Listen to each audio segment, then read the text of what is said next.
Duhet me u rrit çmimi. Duhet me u rrit çmimi. Qysh më lirë? Po çfarë lirë, po çfarë katastrofë është. A keni me mujt me përballë?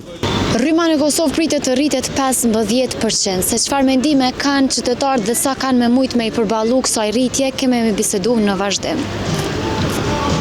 Kena me përballu shumë lehtë. Po thotë që s'është edhe pengesë. është shumë e vën. Duhet me u rrit çmimi. Duhet me u rrit çmimi. Pse po thu? Pse rryma kushton, nuk o lehtë me prodhu. Shumë shtrejt është. Këtë Evropën të na është mas liri. Po vish tu e marr parasysh çfarë paga kemi na, menon që është e drejtë? Vallajn, pagat janë kush don me punu, i bën 2 puna këtu. E kush nuk don, dhe të rrin.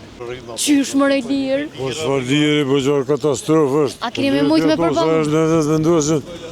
Po çfarë katastrofë ka bu? A menon që keni me përballu? Po si kemë qarë mas mëmi, po 60% po punë. Qysh me përballu? Çaj kishte 60% të Kosovës janë pa punë. Çaj kishte thonë qeverisë për E këtë. kena pagu të ishtë, tash 30, tash plus 15%, sa vjen? Sa ju vinë zakonisht faturat? Dukon 35, 40, 50. Katastrofë.